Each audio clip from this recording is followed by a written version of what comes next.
Hi, you guys. My name's Javier Alvarez. Um, I hope everyone's doing well. This is a weird time that we're living in, and you know, it's just no one's used to this, so I hope everyone's doing good. Um, Research paper I did was on The Good Place, and title of the paper was Relations with Communication and or Interpersonal Communication in Mainstream TV. The reason I chose The Good Place was because I've watched it before, so I have some prior knowledge of it, even though it's been a while. Um, but it was just an interesting show. I saw it there, and I was like, like maybe I could find something worth mentioning on my paper and on my presentation, and it wouldn't hurt to rewatch it again. So I watched the whole first season. Um, and it's really different looking at a show, knowing what to look for. I noticed many things that we learned throughout the semester, um, throughout the first, I'd have to say maybe first 10 episodes of the first season. And what stuck out to me was um, nonverbal communication, language, and perception. So to start this off, The Good Place is set in like an afterlife type of setting. Everyone within that show um, technically have died. It's kind of like a heaven. It's like a heaven simulation in a way. Not really heaven, but not really heaven, but kind of like a heaven. It's considered the good place. Um, we have four main characters. Five. You can include the fifth one. First one is Eleanor Shellstrop. She's the main character. Second one, Chidi Anagonia. He is the supporting character. The third and fourth characters are Tahani Al Jamil and Jason Mendoza, who was known as Janu in the beginning, and Michael, the creator of The Good Place. Each one of these characters have their own way of communicating. So, for example, nonverbal behavior, we see Chidi. Chidi's very good at showing nonverbal behavior and communication. Whenever Eleanor speaks to him sarcastically or just responds to him in any way, you see him just react like just showing facial expressions. He's not saying anything verbally, but you know what he's trying to get at. You know the feelings he's feeling. You understand where he's coming from. And that's what stuck out to me the most, is that Chidi mainly is the one who uses his facial expressions, his hand movements when he's talking, to show what he's trying to get at. And that's what stuck out to me. When I saw this before, without looking at, what to look for, I didn't notice anything like that, but I see Chidi using it almost every time he speaks. He uses this tone of voice changes. It depends on whether he's normal, happy, or sad, or anxious. He usually is very anxious, and that sticks out the most with Chidi. His hand movements, constant, always. Yeah, so Chidi stuck out to me the most when it came to nonverbal communication. And with nonverbal communication, Chidi used a lot of, it says here, some pieces of nonverbal communication are facial displays of, I think it's vocalics, gesticulation. Chidi used a lot of those. Gesticulation, you see Chidi moving his hands and arms around all the time, showing whether he's anxious. When he's anxious, he always grabs his stomach because he feels something weird going on in his belly. With the types of voice, characteristics of the voice that conveys meaning, Chidi uses vocalics all the time. He always switches the tone of voice when he talks. Whenever he's nervous, he gives off the "oh no" type of voice, and when he's normal, it's just fine. When he's happy, voice goes up in tone. So yeah, you see a lot of that within the first season.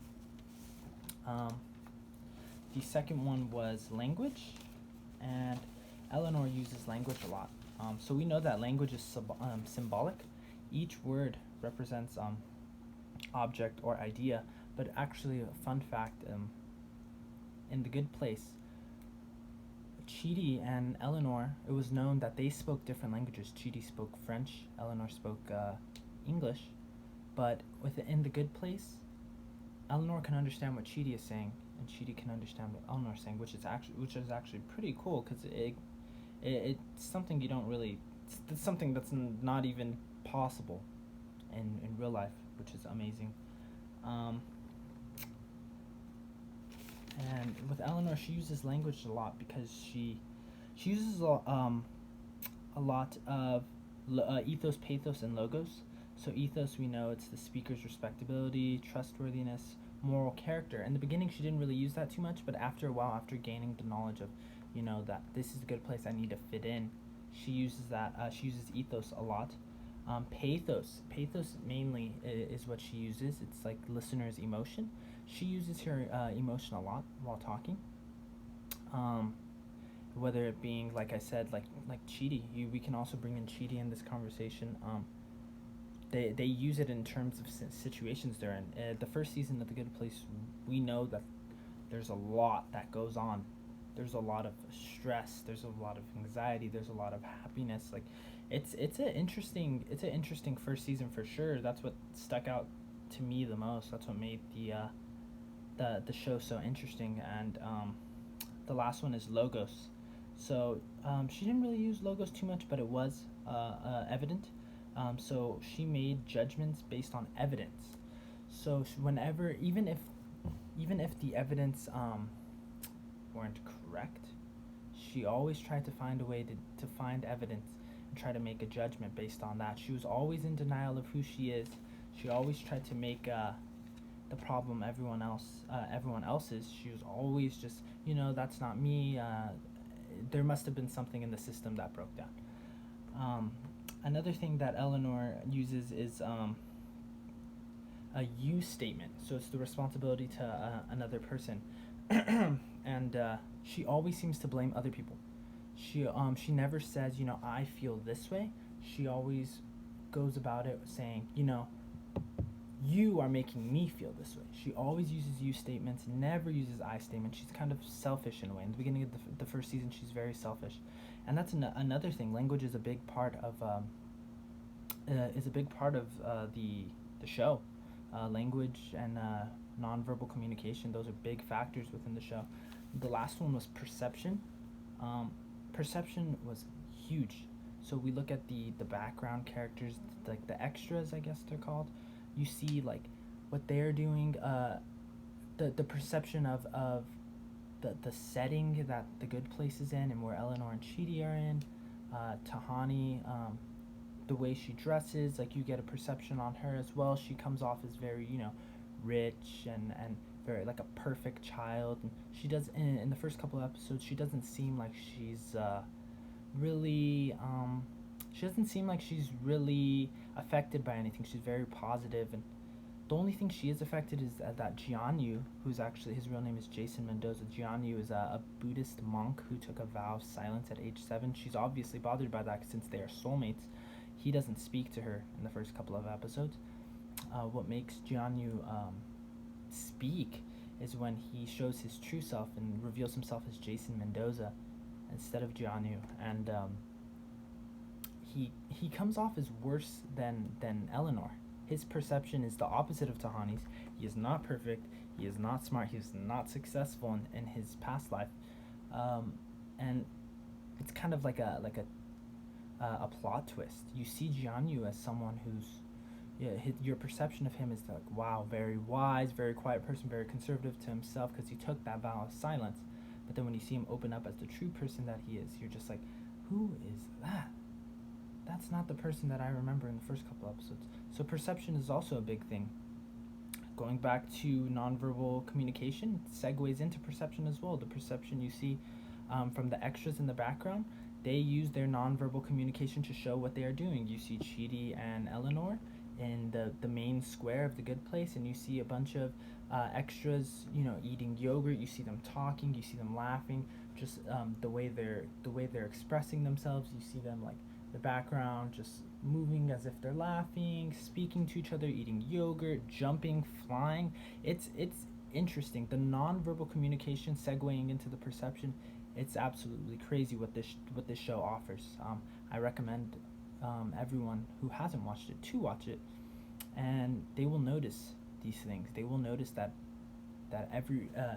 every scene relates to interpersonal communication. Relates to what we learned throughout the semester, and I feel like it was a blessing in disguise choosing this episode or this series to do this research on, because there's a lot of evidence to use throughout this presentation, and I look forward to watching the rest of the seasons. I know that the show doesn't air anymore, but yeah, I see the show in a different light now. I don't see it as just a regular viewer. I see it as someone who wants to learn something, who wants to see the hidden communication. I never once thought interpersonal communication was such a big factor in human life until I took this class. I realized there's many things that I had no clue of. Many things that I do during a conversation with others that I never noticed. I never noticed that it was a thing. I didn't know that it's already been studied upon. So yeah, the relationship between interpersonal communication and this mainstream TV, the good mainstream TV show, The Good Place, it's a strong relation. I mean, they really go well with each other. And I just recommend once again everyone watching it, and everyone be safe during this time. Thank you.